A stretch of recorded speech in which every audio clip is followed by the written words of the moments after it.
This is the campus যেখানে ভয়াবহ plane দুর্ঘটনাটা ঘটেছে। ছাদটা দেখেন এই যে 5 মিনিট আগে ছাদটা খালি ছিল এবং বন্ধু যায় মুখতে সাহস পায়নি। এখানে অনেক মিডিয়া কর্মী ভাইরা আছেন, বাট হয়তোবা কাউকে ঢুকতে দিচ্ছে না, বিকজ হয়তোবা বাবা মায়ের প্ল্যান ছিল যে তার পরের দিনে তাকে ঘুরতে নিয়ে যাবে। চুপি চুপি কি যে হচ্ছে ভিতরে এটা কেউই জানে না। এইখানে এখনো একটা পোড়া পোড়া গন্ধ আছে, সোজা এসে এই জায়গায় লাগছে লাস্ট। আর ল্যান্ডিংটা করছে ঠিক এই বরাবর। আসসালামু আলাইকুম, আমি এখন আছি উত্তরা দিয়াবাড়িতে।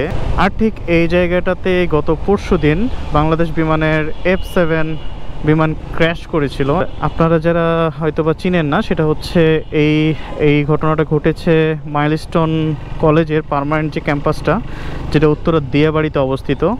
এটা ঠিক মেট্রো রেল যেখান থেকে শুরু হয়, বা মেট্রো রেলের ডিপো বলা যেতে পারে যেখানে, ঠিক সেটার পাশেই এখানে মেট্রো রেলগুলো রাতে এসে রাখা হয়। এখানে অনেকগুলো মিডিয়ার গাড়ি দেখতে পাচ্ছি। মেট্রো রেলটা কাছে হওয়ার কারণে একটা সুবিধা পাওয়া গেছে, যেটা হচ্ছে যে আপনার যত ভিকটিম ছিল, যারা অনেক সিভিয়ার কন্ডিশনে ছিল, তাদেরকে খুব তাড়াতাড়ি ঢাকা মেডিকেল কলেজের বার্ন ইউনিটে ট্রান্সফার করা হয়েছিল। দেখেন, মেট্রো রেলটা ঠিক এই জায়গাটা থেকে শুরু হয়, এখান থেকে শুরু হয়, আর ডিপোটা হচ্ছে ওইখানে। অ্যান্ড উত্তর যে স্টেশনটা, সেটাও এখানেই। এই যে এখানে একটা সাইনবোর্ড আছে মাইলস্টোন কলেজ যাওয়ার।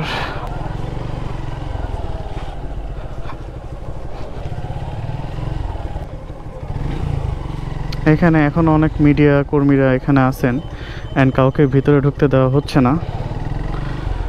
দিস ইজ দ্য ক্যাম্পাস যেখানে ভয়াবহ প্লেন দুর্ঘটনাটা ঘটেছে, বাট এখানে ভিতরে ঢোকা তো quite impossible. If you are not a national media, you cannot enter.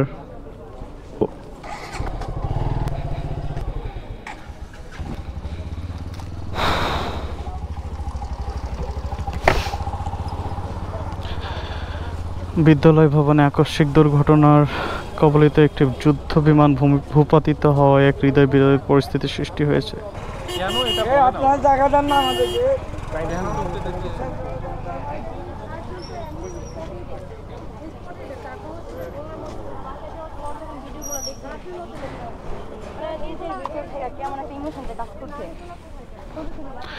এখানে মনে করেন আশেপাশের সব মানুষের মধ্যে একই কথাবার্তা, যে কিভাবে হলো, তারা সেই উত্তরটা চায়। এখানে অনেক মিডিয়া কর্মী ভাইরা আছেন, বাট হয়তোবা কাউকে ঢুকতে দিচ্ছে না, বিকজ কোনো একটা তদন্তের কাজেই কাউকে ভিতরে ঢুকতে দেওয়া হচ্ছে না। এখানকার বাতাসেও এখন একটা শোকের ছায়া বিদ্যমান। সরি, আমি ভিতরে ঢুকতে চাইছিলাম, বাট এখানে তো ন্যাশনাল মিডিয়া যারা আসছেন তাদেরকেই ঢুকতে দেওয়া হচ্ছে না। সো মোস্ট আপডেটেড নিউজ হচ্ছে যে এই জায়গাটা পুরোটাই হচ্ছে আপনার এখন অ্যাক্সেসেবল না, ভিতরে কাউকে ঢুকতে দেওয়া হচ্ছে না। এখন লাস্ট আপডেট কি, কাউকে ঢুকতে দিচ্ছে না, অনলি টিচার।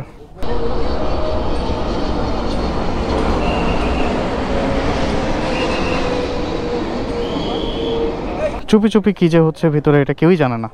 এটাই হচ্ছে সেই ক্যাম্পাস, বাইরে থেকে যতটুকু দেখা যায়। বাট গুগল ম্যাপে আপনি যদি এই ক্যাম্পাসটা দেখেন, তাহলে বুঝতে পারবেন যে এটা হচ্ছে একদম মেট্রো রেলের যে স্টার্টিং পয়েন্টটা, মানে ঢাকা উত্তরে যে মেট্রো রেলের ডিপোটা, সেটার একদম পাশে। এবং এখানে বড় একটা মাঠ আছে, এটার ওই পারে বড় একটা মাঠ আছে, যেখানে হয়তো বা আমার ওপিনিয়ন অনুযায়ী, আমার অবজারভেশন অনুযায়ী, সে অনেক চেষ্টা করছে পাইলট, বাট হয়তো বা শেষ পর্যন্ত চেষ্টা করেও ফেল হয়েছে এবং এই জায়গায় একটা ক্র্যাশ ল্যান্ডিং করতে বাধ্য হয়েছে। আর যে জায়গাটাতে ক্র্যাশ ল্যান্ডিং করেছে ওই জায়গায় ছোট ছোট বাচ্চাদের ক্লাস ছিল, এবং ওখানে তারা খেলাধুলা করে এবং ঘোরাঘুরি করে, যার কারণে হতাহতের অধিকাংশই হচ্ছে ছোট বাচ্চা কাচ্চা। তোমার বাসা এখানে? দেখতে আসছো? কি দেখতে চাও? সরি ভাইয়া, স্কুলের পাশ দিয়ে একটু ভিতরে যাওয়ার চেষ্টা করি, যদি ওই পাশ থেকে ক্যাম্পাসটা দেখা যায়। ভাইয়া দেখি, ভাইয়া একটু সরেন। তো এখানে সব উৎসুক জনতা। আমি কোনো একটা নিউজ ফিডে দেখছিলাম যে এই জায়গায় যখন মাইলস্টোন কলেজটা তৈরি করার কাজ শুরু হয়েছিল তখন বাধা দেওয়া হয়েছিল যে এই জায়গাটা সেফ না। কেন সেফ না? কারণ হচ্ছে এই জায়গাটার উপর দিয়ে প্লেনটা হযরত শাহজালাল বিমানবন্দরে ল্যান্ড করে, মানে ল্যান্ড করার প্রস্তুতি নাই হচ্ছে এই প্লেসটা থেকেই, মানে এই জায়গাগুলো থেকেই। তো আমি জানি না এদিক দিয়ে কতদূর যাওয়া যাবে, বাট দেখলাম অনেক মানুষ যাওয়া আসা করতেছে। সো ওই নিউজটা ভ্যালিডিটি আমি চেক করি নাই, কারণ আমার কাছেও তাই মনে হয় যত প্লেন ল্যান্ড করে ঠিক এটার উপর দিয়েই, মানে যখন সময় পাই আর কি। ও থ্যাংক ইউ।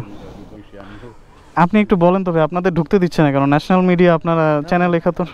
পরে ভাই কালকে তো খুব ঝামেলা হয়েছে। হ্যাঁ একটু আজকে আমার কিছু নাই, এর জন্য ঢুকতে দেন দেখেছি বিরক্ত না আমি না, যেহেতু কালকে মূল যে ছিল তো এখন যেহেতু ঢুকতে দিলে কি পাবলিক আইসে এরকম করে।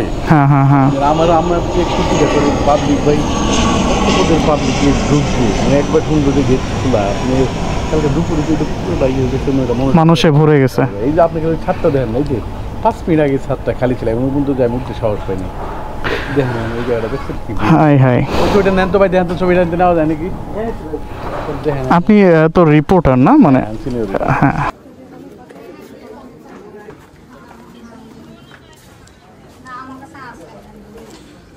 এইখানে এখনো একটা পোড়া পোড়া গন্ধ আছে।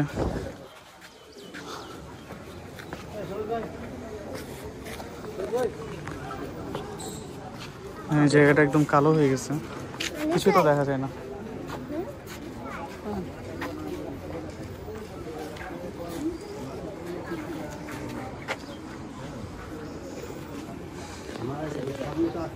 এটাই সেই ক্লাসরুম যেখানে আর কি মানে লাস্ট টাচটা লাগছিল বিমানের, এবং এটাও একদম ডিসমেন্টেল হয়ে গেছে।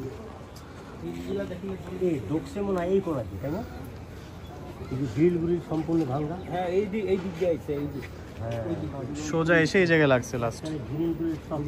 হ্যাঁ, এই ক্লাসরুমেই ধরেন কত কোমলমতি শিশুরা ক্লাস করতেছিল। সবগুলাই হচ্ছে বাচ্চাদের ক্লাস, ক্লাস 10 পর্যন্ত এখানে ক্লাস হয়। আর ল্যান্ডিংটা করছে ঠিক এই বরাবর, মানে ভিতরে যেহেতু ঢুকতে দিচ্ছে না, এই বরাবর এসে এই জায়গায় ল্যান্ডিং করে মানে জিনিসটা স্টপ হয়েছে আর কি, প্লেনটা এখন সব ভেঙে গেছে, ফাটল দেখা দিয়েছে। তো ভিতরে কাউকে ঢুকতে দিচ্ছে না, সো সবাই এখানে এসে যতটুকু দেখতে পারতেছে আর কি। আসেন আসেন,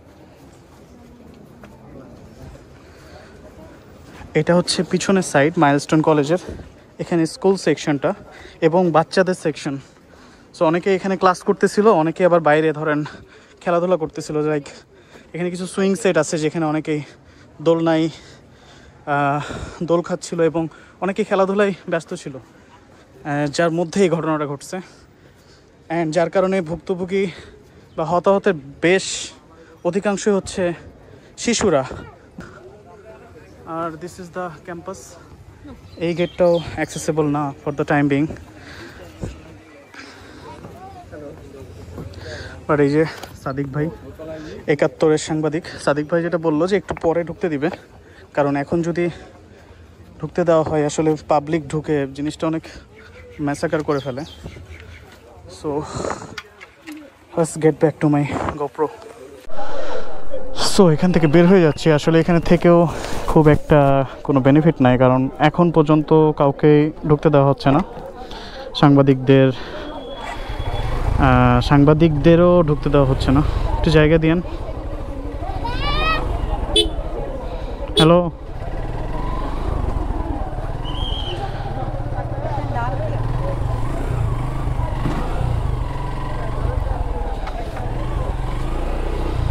তো চ্যানেল 71-এর সাংবাদিক সিনিয়র রিপোর্টার সাদিক ভাইয়ের সাথে কথা হলো যে এখন পর্যন্ত কোনো ডেথ কনফার্মেশন যে কতজন মারা গিয়েছে একদম সরকার থেকে কোনো ঘোষণা দেয় নাই, বাট ধারণা করা হচ্ছে যে অ্যাপ্রক্সিমেটলি 30 জন মারা যেতে পারে, বা আমার ধারণা অনুযায়ী এর থেকে অনেক নাম্বারটা আরও একটু বেশি হবে।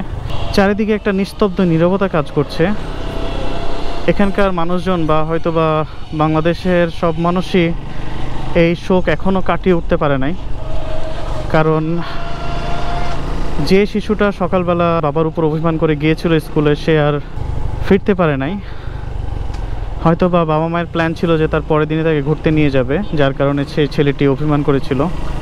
কিন্তু সেই ছেলেটি বা মেয়েটি ঘরে অনেকেই, মানে এরকম ধরেন 20 থেকে 30টা শিশু মারা গিয়েছে এই ট্র্যাজেডিতে। খুবই খুবই মর্মান্তিক, খুবই মর্মান্তিক।